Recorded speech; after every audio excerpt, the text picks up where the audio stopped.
취임식 날 첫 일정은 백악관 바로 뒤편 세인트 존스 교회에서 시작됩니다. 예배 뒤엔 백악관에서 퇴임하는 바이든 대통령과 티타임을 갖고 취임식장인 의사당으로 이동합니다. 의사당 근처와 그 일대까지 통행이 전면 제한되고 경호용 펜스도 설치됩니다.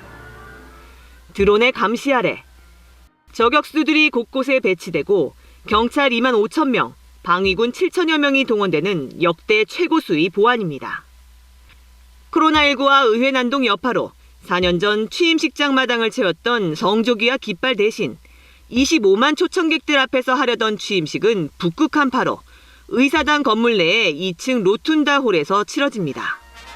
규모가 크지 않은 실내 원형홀인 만큼 전현직 대통령, 멜라니아 여사와 가족을 포함해 이례적으로 초청된 외국 정상들과 빅테크 CEO 등 1,400명 예정이던 VIP 입장도 대폭 축소됩니다.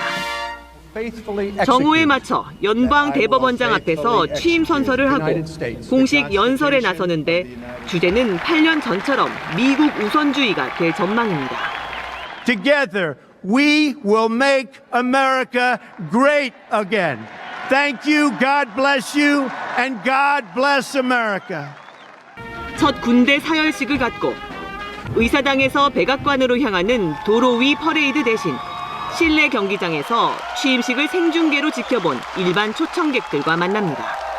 백악관에 도착해 1호 행정명령에 서명을 하며 트럼프는 대통령으로서 첫 직무를 시작하고 트럼프 2.0 시대의 개막을 알립니다. KBS 뉴스 양민효입니다.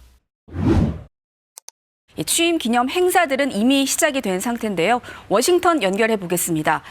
자, 김재숙 특파원, 다양한 행사들이 이어지고 있을 텐데 한창 들뜬 분위기일 것 같습니다.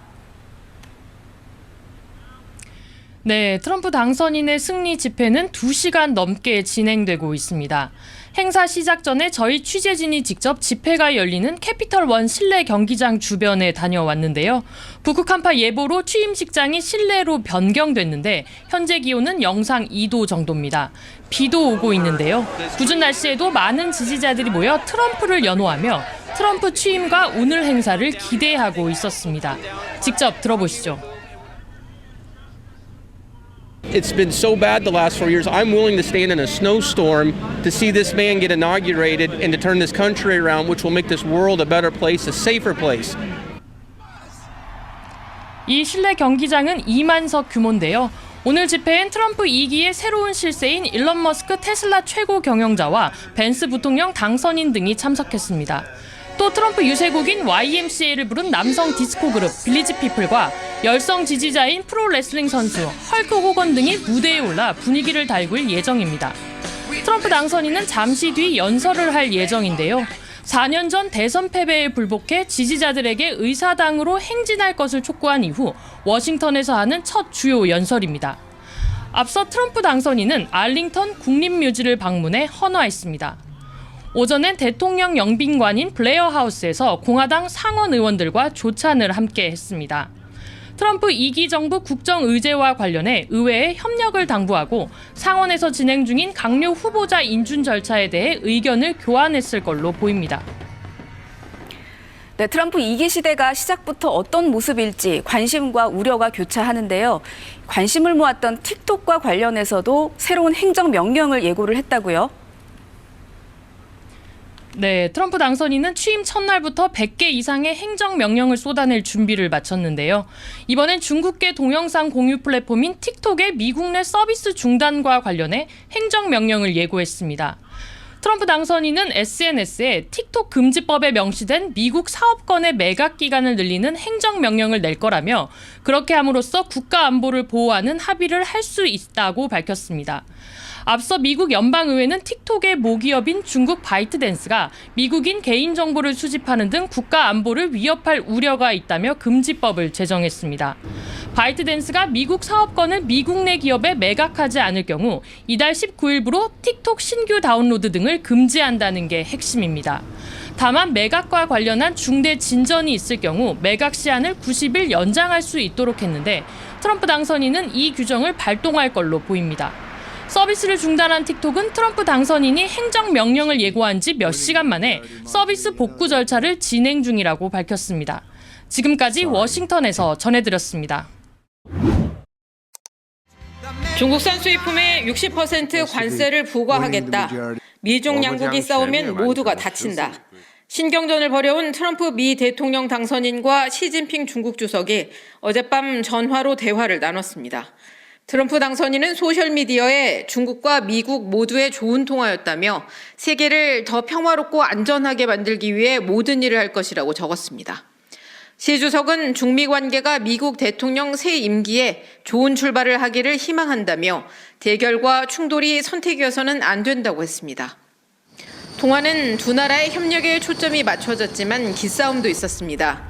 트럼프 당선인은 무역 불균형과 중국산 마약 문제를, 시진핑 주석은 타이완 문제를 거론했는데 이런 이슈만큼은 양보할 수 없다는 뜻으로 해석됩니다. 두 정상은 전략적 소통 채널 구축에 합의해 지속적으로 소통하기로 했습니다. 希望继续保持对话沟通，期待尽快同习主席见面。 트럼프 당선인이 먼저 요청한 이번 통화는 권위주의 지도자들과 친화력을 과시하고 정상 외교를 통해 톱다운으로 해결책을 모색하는 그의 외교 방식을 보여주고 있습니다. You know, he was a friend of mine. You know, he's an amazing guy. Press hates when I say that, but he's an amazing person. 트럼프 당선인과 시진핑 주석은 2019년 80분간의 담판을 통해 무역 전쟁을 멈추고 협상을 재개하기로 합의한 바 있습니다. 베이징에서 KBS 뉴스 김효신입니다. 15개월을 끌고도 돌파구를 찾지 못했던 가자 전쟁은 트럼프 당선인 취임 직전 포성이 멈췄습니다.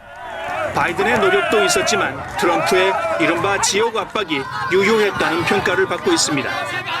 If they're not back by the time I get into office, all hell will break out in the Middle East. 압도적인 힘을 통한 압박 전략은 트럼프 일기 때 시작됐습니다.